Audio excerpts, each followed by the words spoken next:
शीर्षक आखिरी चिट्ठी। एक छोटा सा गांव था जहां हर सुबह सूरज की किरणें खेतों पर पड़कर सोने जैसी चमक पैदा करती थीं। उसी गांव में एक बूढ़ा आदमी रहता था जिसका नाम था रामदास।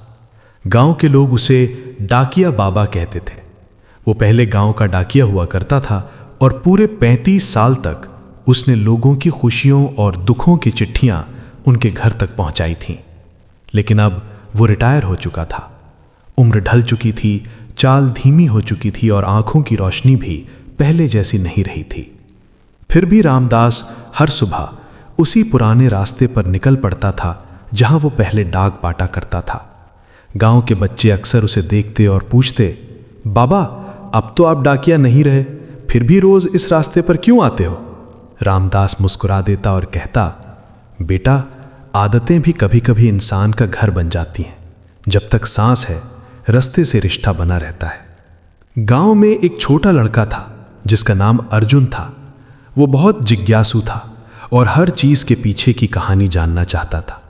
एक दिन उसने देखा कि रामदास बाबा अपने घर के बाहर बैठकर एक पुराना बक्सा खोलकर कुछ कागज पढ़ रहे थे। अर्जुन पास आया और धीरे से पूछा, बाबा ये क्या है? रामदास ने हल्की मुस्कान के साथ कहा, ये चिट्ठियां हैं बेटा, जिंदगी की चिट्ठियां। अर्जुन की आंखों में चमक आ गई। उसने कहा, क्या मैं भी पढ़ सकता हूं? रामदास ने सिर हिलाया और बोला, ये चिट्ठियां सिर्फ पढ़ने के लिए नहीं है, ये महसूस करने के लिए है। रामदास ने पहली चिट्ठी उठाई। वो पीली पड़ चुकी थी और उसके किनारे मुड़ चुके थे। उसने धीरे धीरे पढ़ना शुरू किया। वो चिट्ठी एक जवान सैनिक की थी जिसने अपनी मां को सीमा से लिखा था कि वो जल्द घर लौटेगा, लेकिन गांव वालों को पता था कि वो कभी वापस नहीं आया। उसकी शहादत की खबर ही उसकी आखिरी खबर थी। रामदास की आवाज थोड़ी भर आई। उसने कहा, बेटा उस दिन जब मैंने ये चिट्ठी उसकी मां को दी थी, उसकी आंखों में जो उम्मीद थी वो आज भी मुझे याद है। अर्जुन चुपचाप सुनता रहा।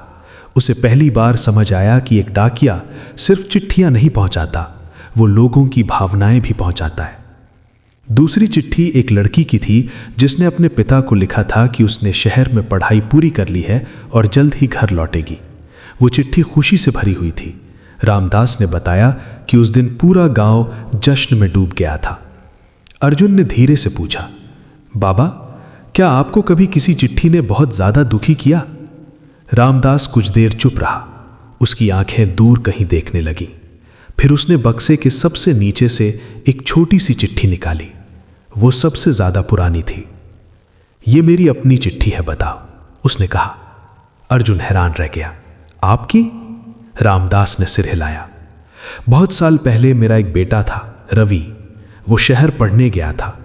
उसने मुझे एक चिट्ठी लिखी थी कि वो जल्द ही लौटेगा और हम साथ रहेंगे। लेकिन वो चिट्ठी मुझे कभी मिली नहीं, क्योंकि मैं ही डाक बांटने गया था और रास्ते में कहीं वो चिट्ठी खो गई। अर्जुन की आंखें भर आईं। रामदास ने आगे कहा, बेटा मुझे कई साल बाद पता चला कि रवि मेरा इंतजार करता रहा। उसे लगा कि मैंने उसकी चिट्ठी का जवाब नहीं दिया। धीरे धीरे उसने सोचा कि शायद मैं उसे भूल गया हूं। वो कुछ देर रुका और एक दिन वो बिना लौटे ही कहीं दूर चला गया। हवा में सन्नाटा छा गया। अर्जुन ने धीरे से पूछा, फिर आपने क्या किया? रामदास ने कहा, मैंने हर शहर में उसे ढूंढने की कोशिश की, लेकिन जिंदगी में कुछ रास्ते ऐसे होते हैं जो एक बार छूट जाएं तो फिर कभी नहीं मिलते। अर्जुन ने पहली बार किसी बूढ़े इंसान की आंखों में इतना गहरा दर्द देखा। लेकिन उसी समय रामदास मुस्कुरा दिया। जानते हो अर्जुन, मैंने एक बात सीखी है, रिश्ते चिट्ठियों जैसे होते हैं। अगर उन्हें समय पर पढ़ा और समझा नहीं जाए तो वो खो जाते हैं। उस दिन अर्जुन घर गया तो उसने सबसे पहले अपने पिता को गले लगा लिया। पिता ने हैरानी से पूछा, क्या हुआ? अर्जुन ने कहा, कुछ नहीं, बस ऐसा लगा कि आपको गले लगाना चाहिए। समय बीतता गया। कुछ महीनों बाद एक दिन गांव में खबर फैली कि रामदास बाबा अब इस दुनिया में नहीं रहे। पूरा गांव उनके अंतिम संस्कार में आया। अर्जुन भी वहां था। जब लोग उनके घर को साफ कर रहे थे तो अर्जुन को वही पुराना बक्सा मिला। उसने धीरे से उसे खोला। उसके अंदर एक नई चिट्ठी रखी हुई थी। उस पर लिखा था, जिसे भी ये चिट्ठी मिले। अर्जुन ने पढ़ना शुरू किया। अगर तुम ये चिट्ठी पढ़ रहे हो तो शायद मैं अब इस दुनिया में नहीं हूं, लेकिन मैं तुम्हें एक बात बताना चाहता हूं। जिंदगी में सबसे कीमती चीज समय है, और उससे भी कीमती है अपने लोगों के लिए निकाला हुआ समय। अर्जुन की आंखों से आंसू बहने लगे। चिट्ठी में आगे लिखा था, अगर तुम्हारे पास कोई है जिसे तुम प्यार करते हो तो उसे आज ही बता दो, क्योंकि कभी कभी एक चिट्ठी देर से पहुंचती है और तब तक बहुत देर हो चुकी होती है।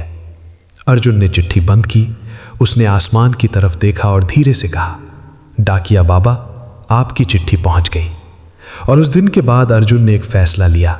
वो बड़ा होकर डाकिया बनेगा, लेकिन सिर्फ चिट्ठियां नहीं पहुंचाएगा, वो लोगों के दिलों तक भावनाएं पहुंचाएगा, क्योंकि उसने समझ लिया था कि दुनिया में सबसे बड़ी कहानी वही होती है जो दिल से निकलकर किसी दूसरे दिल तक पहुंच जाए।